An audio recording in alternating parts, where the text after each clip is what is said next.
بسم اللہ الرحمن الرحیم۔ عبدالعزیز بن صہیب نے انس بن مالک رضی اللہ تعالیٰ عنہ سے بیان کیا، آپ نے کہا کہ نبی کریم صلی اللہ علیہ وسلم ایام بیماری میں 3 دن تک باہر تشریف نہیں لائے۔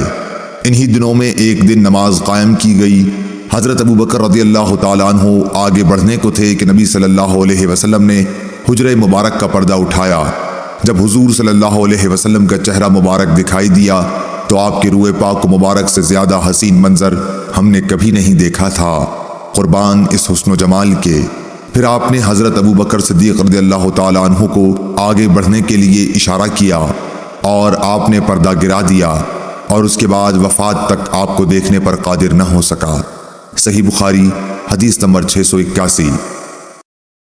حمزہ بن عبداللہ نے اپنے باپ عبداللہ بن عمر رضی اللہ تعالیٰ عنہ سے خبر دی کہ جب رسول کریم صلی اللہ علیہ وسلم کی بیماری شدت اختیار کر گئی اور آپ سے نماز کے لیے کہا گیا تو آپ نے فرمایا کہ ابو بکر سے کہو کہ وہ نماز پڑھائیں۔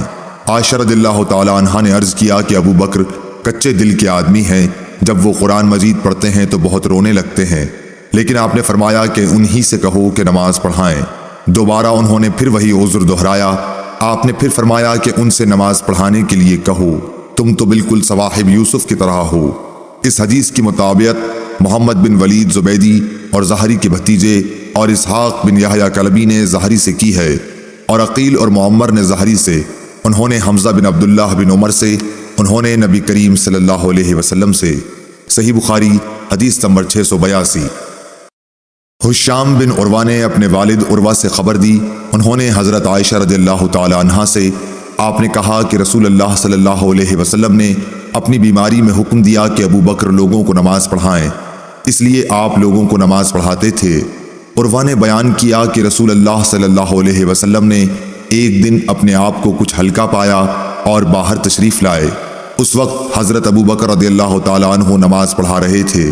انہوں نے جب حضور اکرم صلی اللہ علیہ وسلم کو دیکھا تو پیچھے ہٹنا چاہا، لیکن حضور صلی اللہ علیہ وسلم نے اشارے سے انہیں اپنی جگہ قائم رہنے کا حکم فرمایا۔ پس رسول کریم صلی اللہ علیہ وسلم ابو بکر صدیق رضی اللہ تعالیٰ عنہ کے بازو میں بیٹھ گئے۔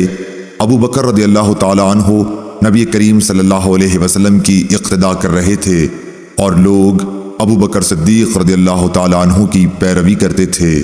صحیح بخاری حدیث نمبر 683۔ امام مالک نے ابو حازم بن دینار سے خبر دی، انہوں نے سہل بن سعد سعادی صحابی سے کہ رسول اللہ صلی اللہ علیہ وسلم بن عمرو بن عوف میں قبا میں صلح کرانے کے لیے گئے۔ پس نماز کا وقت آ گیا۔ مؤذن حضرت بلال رضی اللہ تعالیٰ عنہ نے ابو بکر رضی اللہ تعالیٰ عنہ سے آ کر کہا کہ کیا آپ نماز پڑھائیں گے؟ میں تکبیر کہوں؟ ابو بکر رضی اللہ تعالیٰ عنہ نے فرمایا کہ ہاں۔ چنانچہ ابو بکر صدیق رضی اللہ تعالیٰ عنہ نے نماز شروع کر دی۔ اتنے میں رسول کریم صلی اللہ علیہ وسلم تشریف لے آئے تو لوگ نماز میں تھے۔ آپ صفوں سے گزر کر پہلی صف میں پہنچے۔ لوگوں نے ایک ہاتھ کو دوسرے پر مارا تاکہ حضرت ابو بکر رضی اللہ تعالیٰ عنہ حضور صلی اللہ علیہ وسلم کی آمد پر آگاہ ہو جائیں، لیکن ابو بکر رضی اللہ تعالیٰ عنہ نماز میں کسی طرف توجہ نہیں دیتے تھے۔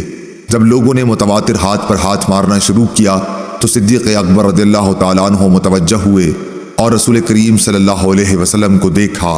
آپ نے اشارے سے انہیں اپنی جگہ رہنے کے لیے کہا کہ نماز پڑھائے جاؤ، لیکن انہوں نے اپنے ہاتھ اٹھا کر اللہ کا شکر کیا کہ رسول اللہ صلی اللہ علیہ وسلم نے ان کو امامت کا اعزاز بخشا۔ پھر بھی وہ پیچھے ہٹ گئے اور صف میں شامل ہو گئے۔ اس لیے نبی کریم صلی اللہ علیہ وسلم نے آگے بڑھ کر نماز پڑھائی۔ نماز سے فارغ ہو کر آپ نے فرمایا کہ ابو بکر جب میں نے آپ کو حکم دے دیا تھا پھر آپ ثابت قدم کیوں نہ رہے؟ حضرت ابو بکر رضی اللہ تعالیٰ عنہ بولے کہ ابو قحافہ کے بیٹے یعنی ابو بکر کی یہ حیثیت نہ تھی کہ رسول اللہ صلی اللہ علیہ وسلم کے سامنے نماز پڑھا سکیں۔ پھر رسول اللہ صلی اللہ علیہ وسلم نے لوگوں کی طرف خطاب کرتے ہوئے فرمایا کہ عجیب بات ہے، میں نے دیکھا کہ تم لوگ بکثرت تالیاں بجا رہے تھے۔ یاد رکھو، اگر نماز میں کوئی بات پیش آ جائے تو سبحان اللہ کہنا چاہیے۔ جب وہ یہ کہے گا تو اس کی طرف توجہ کی جائے گی، اور یہ تالی بجانا عورتوں کے لیے ہے۔ صحیح بخاری حدیث نمبر 684۔ مالک بن حویرث صحابی رضی اللہ تعالی عنہ نے بیان کیا کہ ہم نبی کریم صلی اللہ علیہ وسلم کی خدمت میں اپنے ملک سے حاضر ہوئے۔ ہم سب ہم عمر نوجوان تھے۔ تقریباً 20 رات ہم آپ کی خدمت میں ٹھہرے رہے۔ آپ صلی اللہ علیہ وسلم بڑے ہی رحم دل تھے۔ آپ نے ہماری غربت کا حال دیکھ کر فرمایا کہ جب تم لوگ اپنے گھروں کو جاؤ تو اپنے قبیلے والوں کو دین کی باتیں بتانا اور ان سے نماز پڑھنے کے لیے کہنا کہ فلاں نماز فلاں وقت اور فلاں نماز فلاں وقت میں پڑھیں، اور جب نماز کا وقت ہو جائے تو کوئی ایک اذان دے اور جو عمر میں بڑا ہو وہ امامت کرائے۔ صحیح بخاری حدیث نمبر 685۔ محمود بن ربی نے خبر دی، کہا کہ میں نے عتبان بن مالک انصاری رضی اللہ تعالی عنہ سے سنا، انہوں نے بیان کیا کہ رسول کریم صلی اللہ علیہ وسلم نے میرے گھر تشریف لانے کی اجازت چاہی اور میں نے آپ کو اجازت دی۔ آپ نے دریافت فرمایا کہ تم لوگ اپنے گھر میں جس جگہ پسند کرو میں نماز پڑھ دوں۔ میں جہاں چاہتا تھا اس کی طرف میں نے اشارہ کیا، پھر آپ کھڑے ہو گئے اور ہم نے آپ کے پیچھے صف باندھ لی۔ پھر آپ نے جب سلام پھیرا تو ہم نے بھی سلام پھیرا۔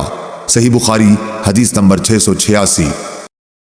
عبداللہ بن عتبہ سے روایت ہے، انہوں نے کہا کہ میں حضرت عائشہ رضی اللہ تعالی عنہا کی خدمت میں حاضر ہوا اور کہا کاش رسول اللہ صلی اللہ علیہ وسلم کی بیماری کی حالت آپ ہم سے بیان کرتیں تو اچھا ہوتا۔ انہوں نے فرمایا کہ ہاں ضرور سن لو۔ آپ کا مرض بڑھ گیا تو آپ نے دریافت فرمایا کہ کیا لوگوں نے نماز پڑھ لی؟ ہم نے عرض کی جی نہیں یا رسول اللہ، لوگ آپ کا انتظار کر رہے ہیں۔ آپ نے فرمایا کہ میرے لیے ایک لگن میں پانی رکھ دو۔ حضرت عائشہ نے کہا کہ ہم نے پانی رکھ دیا اور آپ نے بیٹھ کر غسل کیا۔ پھر آپ اٹھنے لگے لیکن آپ بے ہوش ہو گئے۔ جب ہوش ہوا تو پھر آپ نے پوچھا کہ کیا لوگوں نے نماز پڑھ لی ہے؟ ہم نے عرض کی نہیں حضور، لوگ آپ کا انتظار کر رہے ہیں۔ آپ نے پھر فرمایا کہ لگن میں میرے لیے پانی رکھ دو۔ حضرت عائشہ رضی اللہ تعالی عنہا فرماتی ہیں کہ ہم نے پھر پانی رکھ دیا اور آپ نے بیٹھ کر غسل فرمایا، پھر اٹھنے کی کوشش کی لیکن دوبارہ پھر آپ بے ہوش ہو گئے۔ جب ہوش ہوا تو آپ نے پھر یہی فرمایا کہ کیا لوگوں نے نماز پڑھ لی ہے؟ ہم نے عرض کی کہ نہیں یا رسول اللہ، لوگ آپ کا انتظار کر رہے ہیں۔ آپ نے پھر فرمایا کہ لگن میں پانی لاؤ اور آپ نے بیٹھ کر غسل کیا، پھر اٹھنے کی کوشش کی لیکن پھر آپ بے ہوش ہو گئے۔ پھر جب ہوش ہوا تو آپ نے پوچھا کہ کیا لوگوں نے نماز پڑھ لی ہے؟ ہم نے عرض کی کہ نہیں یا رسول اللہ، وہ آپ کا انتظار کر رہے ہیں۔ لوگ مسجد میں عشاء کی نماز کے لیے بیٹھے ہوئے نبی کریم صلی اللہ علیہ وسلم کا انتظار کر رہے تھے۔ آخر آپ نے حضرت ابو بکر رضی اللہ تعالیٰ عنہ کے پاس آدمی بھیجا اور حکم فرمایا کہ وہ نماز پڑھا دیں۔ بھیجے ہوئے شخص نے آ کر کہا کہ رسول اللہ صلی اللہ علیہ وسلم نے آپ کو نماز پڑھانے کے لیے حکم فرمایا ہے۔ ابو بکر رضی اللہ تعالیٰ عنہ بڑے نرم دل انسان تھے۔ انہوں نے حضرت عمر رضی اللہ تعالیٰ عنہ سے کہا کہ تم نماز پڑھاؤ، لیکن حضرت عمر رضی اللہ تعالیٰ عنہ نے جواب دیا کہ آپ اس کے زیادہ حقدار ہیں۔ آخر بیماری کے دنوں میں حضرت ابو بکر رضی اللہ تعالیٰ عنہ نماز پڑھاتے رہے۔ پھر جب نبی کریم صلی اللہ علیہ وسلم کو مزاج کچھ ہلکا معلوم ہوا تو 2 مردوں کا سہارا لے کر، جن میں ایک حضرت عباس رضی اللہ تعالیٰ عنہ تھے، ظہر کی نماز کے لیے گھر سے باہر تشریف لائے اور ابو بکر رضی اللہ تعالیٰ عنہ نماز پڑھا رہے تھے۔ جب انہوں نے حضور صلی اللہ علیہ وسلم کو دیکھا تو پیچھے ہٹنا چاہا، لیکن نبی صلی اللہ علیہ وسلم نے اشارے سے انہیں روکا کہ پیچھے نہ ہٹو۔ پھر آپ نے ان دونوں مردوں سے فرمایا کہ مجھے ابو بکر کے بازوؤں میں بٹھا دو۔ چنانچہ دونوں نے آپ کو ابو بکر رضی اللہ تعالیٰ عنہ کے بازو میں بٹھا دیا۔ راوی نے کہا کہ ابو بکر رضی اللہ تعالیٰ عنہ نماز میں نبی صلی اللہ علیہ وسلم کی پیروی کر رہے تھے اور لوگ ابو بکر رضی اللہ تعالیٰ عنہ کی نماز کی پیروی کر رہے تھے۔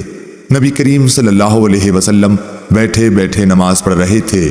عبید اللہ نے کہا کہ پھر میں عبداللہ بن عباس رضی اللہ تعالیٰ عنہ کی خدمت میں گیا اور ان سے عرض کی کہ حضرت عائشہ رضی اللہ تعالیٰ عنہ نے حضرت صلی اللہ علیہ وسلم کی بیماری کے بارے میں جو حدیث بیان کی ہے، کیا میں وہ آپ کو سناؤں؟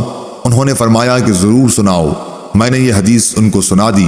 انہوں نے کسی بات کا انکار نہیں کیا، صرف اتنا کہا کہ کیا عائشہ رضی اللہ تعالیٰ عنہ نے ان صاحب کا نام بھی تم کو بتایا جو حضرت عباس رضی اللہ تعالیٰ عنہ کے ساتھ تھے؟ میں نے کہا نہیں۔ آپ نے فرمایا کہ وہ حضرت علی رضی اللہ تعالیٰ عنہ تھے۔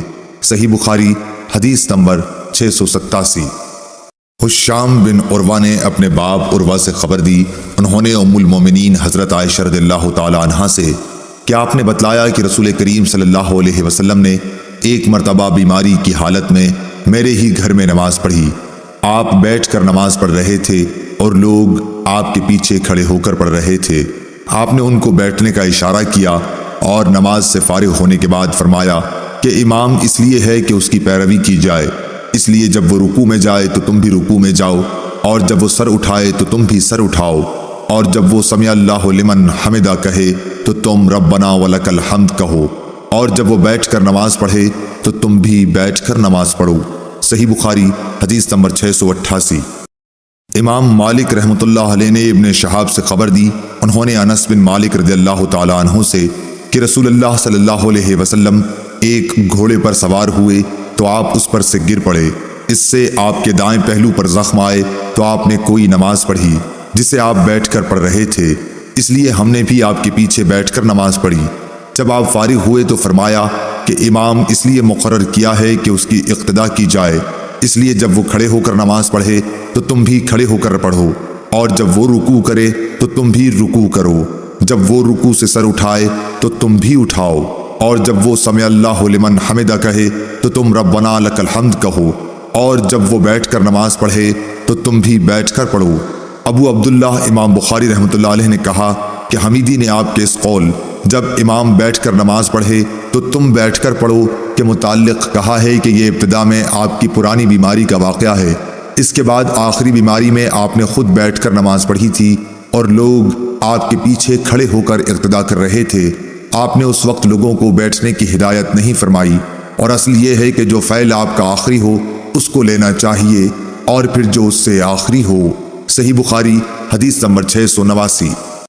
عبداللہ بن یزید نے بیان کیا، کہا کہ مجھ سے برا بن عازب رضی اللہ تعالی عنہ نے بیان کیا، وہ جھوٹے نہیں تھے بلکہ نہایت ہی سچے تھے۔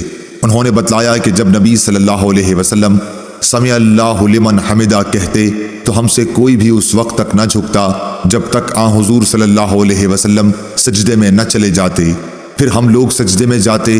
ہم سے ابو نعیم نے بیان کیا، کہا ہم سے سفیان سوری نے، انہوں نے ابو اسحاق سے جیسے اوپر گزرا۔ صحیح بخاری حدیث نمبر 690۔